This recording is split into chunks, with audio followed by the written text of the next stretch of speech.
What's going on, guys? Just going here with my Legend of Zelda Breath of the Wild review for you guys today, my friends, on the Nintendo Switch and Wii U. My experience personally was on the Nintendo Switch, but it's pretty much the same gameplay across both platforms. I'm a little bit late, I apologize about that. I've been wanting to do this for a while, and so I figured going forward, we're going to be reviewing Nintendo first-party games right away from now on, and so I'm backtracking a little bit and hitting all the ones I missed, and hey, you know what? Better late than never, right? So without further ado, let's jump into it. Breath of the Wild starts off with Link awakening in a mysterious shrine after a very long slumber. Once you exit the Shrine of Resurrection, you're faced with a massive open world to explore however you'd like. Though before you can leave the first area, the Great Plateau, you'll need to do a few story-related things first. Once you do, you'll have access to the rest of Hyrule to go wherever you'd like first. In Breath of the Wild, you can manually jump, which is something we haven't seen in many years in The Legend of Zelda. You can also run, swim, climb mountains, climb trees, and pretty much climb whatever else you'd like, and a whole lot more, which really brings Link to life in Breath of the Wild. Though there's no main tutorial, the Great Plateau will help you get accustomed to the game before sending you off into the rest of Hyrule. There's also tons of tips and tricks throughout the game to help remind you of various techniques and things that Link is capable of doing. One incredibly fun aspect of Breath of the Wild is that of survival. You can collect all sorts of weapons, from swords to bows, shields, bokoblin clubs, even tree branches, and even a bokoblin skeleton arm. No, seriously, you can beat him up with his own arm. It's crazy. But be careful, because weapons can break in this game. But hey, don't worry, there's plenty of them to find in this massive world. You can change your weapons easily by using the buttons on the left Joy-Con or the D-pad on the Pro Controller to quickly scroll through your inventory. Doing so will temporarily freeze the gameplay so you are not attacked while switching weapons. This can also be done by pressing the plus button on your controller to bring up the pause menu. Breath of the Wild features a wide variety of clothing and armor you can obtain that all feature different abilities such as cold resistance or higher defense against enemy attacks. Hey, speaking of enemies, the world is filled with a variety of all kinds of creatures to use those weapons against. The enemies in Breath of the Wild are incredibly smart though, and if you're too loud, they'll be alerted and they'll grab their weapons to come investigate, and if spotted, they'll attack you. If you're smart though, you can sneak up on their camp and snag their weapons before they have the chance to grab them. Though if you do that, they may pick up some rocks on the ground and throw them at you.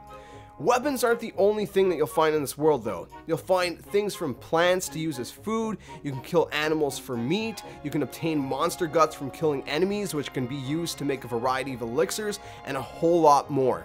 In certain camps and towns, you'll find cooking pots where you can throw a mix of ingredients in to create all different kinds of dishes for Link to eat. You can only throw in a max of 5 ingredients at a time though, and again, you can create different kinds of dishes and elixirs. Stamina is another thing returning in Breath of the Wild. Whether you run, climb, glide, or swim, it'll use stamina. So be sure to watch that stamina meter while climbing high mountains or swimming, because if you run out of stamina while swimming, you'll drown, and if you run out of stamina while climbing a high mountain, you'll fall to your death. Eating is how Link restores his health in Breath of the Wild. You can cut grass for days and days and days, and you'll never find a single heart.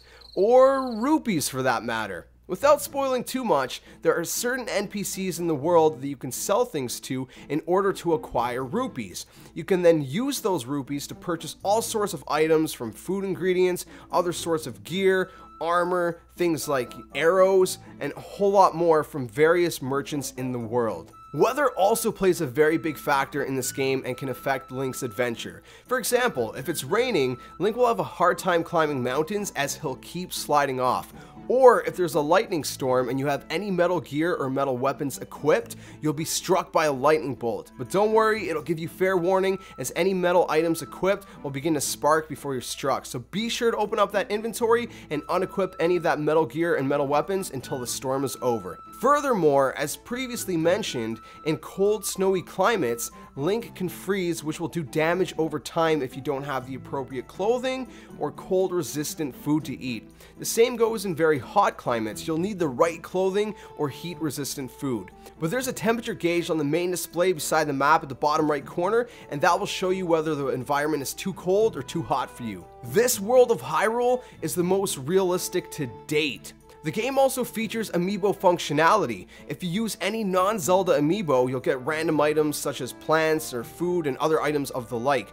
But if you use a Zelda-themed amiibo, they'll all spawn a treasure chest that can contain a unique item to each Zelda-themed amiibo. For example, the Princess Zelda amiibo can spawn a Hylian Royal Knight shield. Some amiibos like the Twilight Princess or Wind Waker amiibos can give you pieces of the tunic specific to those Zelda games. How crazy is that? The world of Breath of the Wild is massive, and even at that might be an understatement. But to help you, you can open up your Sheikah Slate by pushing the minus button on your controller. There are all kinds of pins and stamps that you can place on your map to remember where certain things are or guide you to a location you spotted in the distance. You can also use your Sheikah Slate as binoculars by clicking down on the right stick to look around. This is especially helpful from high places such as mountaintops. Since the world is so big, there are wild horses all over that you can find and sneak up on to mount and tame. After doing so, you can ride them across the land of Hyrule to traverse much quicker. There are stables scattered across the land where you can register your horse for a saddle, give them a name, and even board the horse there if you'd like. If you travel to another stable, you can take your horse out from that stable even if it was boarded somewhere else. During your journey, you'll come across shrine locations throughout the map. There are a total of 120 in the game. No kidding! Some are easy to spot and others are well hidden. Each of these mysterious places hold challenge puzzles for Link to complete, as well as treasure chests that you can find that contain some pretty nice items. Completing these mini dungeons will reward you with a spirit orb at the end. Collect 4 spirit orbs and you can visit one of many goddess statues scattered throughout Hyrule to exchange them either for a heart container or a stamina vessel, which will increase your stamina wheel. Once you've unlocked the shrine, you can use your Sheikah Slate to fast travel to those shrine locations, making traveling a whole lot faster and a whole lot easier. You know, Nintendo said if you see anything in the game that you'd like to go explore, you can find a way to it, and they were definitely right. Anything your eye can see is somewhere you can travel to and explore. Oh, I almost forgot. The game also features an autosave that saves your game for you automatically fairly frequently, so if you die or forget to save, you won't have to worry. Now, this is a spoiler-free review, so I'll keep this next section as vague as possible, but what I can say is Breath of the Wild is filled with loads of amazing, pleasant surprises. There are a lot of callbacks to past Zelda titles that'll make you feel nostalgic. Now, keeping it spoiler-free, I was very satisfied with the wide variety of puzzles in the 120 shrines. Now, there are also 900 Koroks hidden across the land for you to find. Finding these Koroks will grant you Korok seeds, which you could then use to expand your inventory. Now, I won't go into detail, again to avoid spoilers, but the story of Breath of the Wild is quite unique, surprising, at times suspenseful, emotional, and it really pulls you in. That said, because it is an open world, it's possible to finish the final boss while missing loads of story. Technically, you can go to the final boss whenever you'd like, though for the full experience, I highly recommend completing all the main quests and dungeons. Completing all the dungeons will also grant you certain things, which I can't say, that will greatly help you when you face Calamity Ganon. As far as the dungeons go, again, I won't say too much, but I was very satisfied with the unique and creative puzzles and bosses in each one of them. Each dungeon requires a different way to think to get you through the dungeon and defeat the boss in that dungeon. Now, if I was to say there was one thing I didn't like about them though, it would probably be the aesthetics, but again, that's probably a minor thing that doesn't really matter a whole lot, doesn't take away from the experience, and perhaps is a little bit more personal. Lastly, everything about Hyrule Castle itself was intense, thrilling, very exciting, and absolutely epic. I can't say too much, but it's bound to give you goosebumps. As for the final showdown against Calamity Ganon, again, keeping it vague to avoid spoilers, it was one of the most epic, thrilling, exciting battles I've ever faced against Ganon in my life. It really gets the blood pumping and makes you feel like a hero saving Hyrule from a serious threat and monster. Having completed all the story quests prior to fighting Calamity Ganon though, I was able to experience the full ending of the game, which was extremely satisfying to me, and I really felt that I had just wrapped up an epic adventure. In conclusion, my friends, there's honestly not many or any bad things I can say about the game.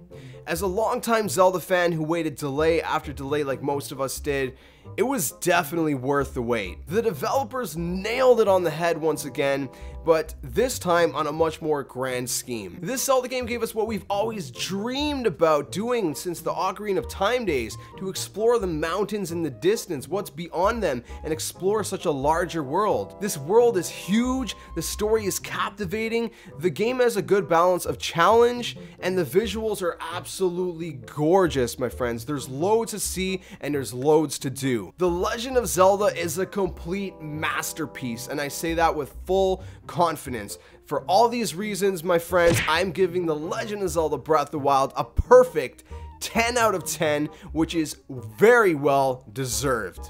Well, that wraps up my review for The Legend of Zelda Breath of the Wild, my friends. Let me know what you make out of it in the comment section below. Do you agree? Do you disagree? Have you even played it yet? Let me know what your thoughts are in the comment section below. Let me know if you guys enjoyed it. But one thing's for sure, if you haven't played this game, you need to get your hands on it. Just to take it one step further, my mom, who's never liked Zelda games, she's playing it. Like, that says something. This game is truly unique, truly special, and it's honestly incredible. I can't say enough things about this game. It's just a masterpiece. But again, let me know what you think in the comments section below. If you guys enjoyed it, smash the like button, subscribe, the comment, share, and all that awesome stuff. Thank you very much for watching. I'll catch you guys in the next one. Like always, until then, game on.